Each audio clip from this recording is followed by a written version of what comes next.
तो कोई बहन नहीं थी, दुर्रे यतीम है। लेकिन जब हज़रत हलीमा सादिया के यहाँ हुजूर गए तो वहाँ हुजूर की एक रज़ाई बहन का तज़किरा मिलता है जो हुजूर को लोरियाँ देती थी। नाम शीमा था।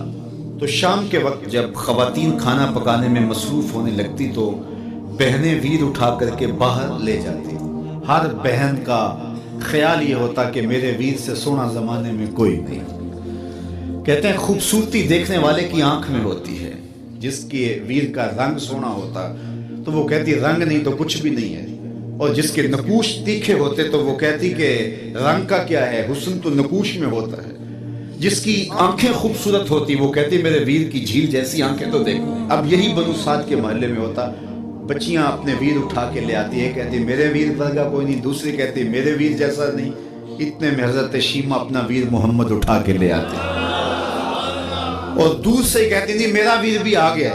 तो सबके सर झुक जाते थे, कहते नहीं नहीं नहीं नहीं शीमा तेरे वीर का मुकाबला तो नहीं ना, हम तो आपस में बात कर रही हैं। और फिर जब किसी बहन के वीर को मुतफिका तौर पे सारी कह दें कि तेरा वीर ही सोना है तो फिर उसका फख्र तदीदनी हो ना, फिर उनका ज़ौक़ आसमान को छूने लगता। इब्ने हश्शाम सीरत की सबसे पहली किताब, उसमें ये वाक़या लिखा है कि फिर हज़रत शीमा हुजूर को अपनी आगोश में लेकर समेटती और फिर चूमती और फिर वो लोरी देती। और वो लोरी के लफ्ज़ भी लिखे हैं, रब्बना अब के लना मुहम्मदा हत्ता अराहु याफ़ियम व अमरदा, अल्लाह मेरे वीर मोहम्मद को सलामत रखना। आज ये पालने में बच्चों का सरदार है, कल वो लम्हे आए जवानों का भी सरदार। और फिर झूम जाती और क्या खुशी उनकी दीदनी होती। और फिर वो मंजर भी आया कि हुजूर अलैहिस्सलाम मक्के चले गए और ये जवान हुई और फिर इनकी शादी किसी कबीले में हो गई।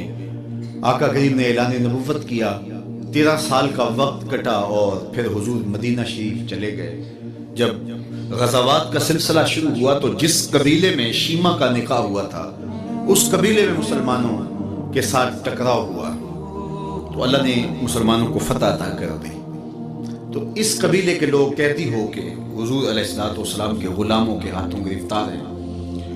तो ये अपने कैदियों को छुड़ाने के लिए कबीले के सरदार एक एक घर से फिदिये के लिए रकम जमा कर रहे हैं। चलते चलते शीमा के घर भी पहुंचे जो कि एक उम्र का हिस्सा गुजार चुकी थी और जाके कहा कि इतना हिस्सा आपका भी आता है। कहा किस लिए? कहा वो जो लड़ाई हुई है इतने हमारे बंदे गिरफ्तार हो गए तो उनको छुड़ाना है। तो चलते चलते बातों में किसी के लबों पे हुजूर का नाम आ गया तो शीमा ने कहा अच्छा उन्होंने तुम्हारे लोग पकड़े? कहा हाँ। तो कहा फिर तुम रकम इकट्ठी न करो, मुझे साथ ले चलो। उन्होंने कहा तुझे साथ ले चले? कहा तुम नहीं जानती वो मेरा वीर लगता है, वो मेरा भाई लगता है। कौम के सरदारों के साथ हज़रत शीमा हुजूर के नूरी खैमों की जानब जा रही हैं और सहाबा नंगी तलवारों से पहरा दे रहे। ये मक्की दौर तो था नहीं, ये मदनी दौर था। और शीमा कौम के सरदारों के लेके जब आगे बढ़ने लगी ना तो सहाबा ने तलवारें सोन दी। रुक जा ऐ देहाती औरत, जानते नहीं आगे पूछा रसूल है, आगे बगैर इज़्न के जिब्रील भी नहीं जा सकते, तुम कौन हो? तो शीमा ने जो लफ्ज़ कहे वो लफ्ज़ लिए। उसने कहा खल्लू सबीली वालमू अना उख्त नबीयकुम, मेरी राहें छोड़ दो, तुम जानते नहीं मैं तुम्हारे नबी की बाजी लगती हूँ। तलवारें झुक गई, आंखों पर पलकों के चिलमने आ गए, रास्ता छोड़ दिया। हुजूर के खैमा नूरी में दाखिल हुई तो हुजूर ने देखा, पहचान लिया, उठ के खड़े हो गए। फरमाया बहन कैसे आना हुआ? आपके लोगों ने हमारे कुछ बंदे पकड़े, छुड़ाने आई। तो फरमाया बहन तूने जहमत गवारा क्यों की? तू पैगाम भेज देती मैं यूं ही छोड़ देता, लेकिन तुम आ गई हो, अच्छा हुआ मुलाकात हुई। फिर हुजूर ने कैदियों को छोड़ने का ऐलान किया और कुछ घोड़े और चंद जोड़े हजरत शीमा को हुजूर ने तोहफे के तौर पे दिए। वीरों के दरवाजे पर बहनें आए तो वीर खाली तो मोड़ा नहीं करते, तो हुजूर ने बहुत कुछ अता किया। और फिर रुखसत करने खैमे से बाहर आए तो सहाबा की जमात मुंतज़िर थी। फरमाया सहाबा जब मैं कैदी छोड़ा करता हूँ मेरी आदत तुम्हें मालूम है कि मैं पहले तुमसे मुशावरत किया करता हूँ। आज ऐसा मौका आया कि मैंने तुमसे मुशावरत भी नहीं की और कैदी भी छोड़ दिए।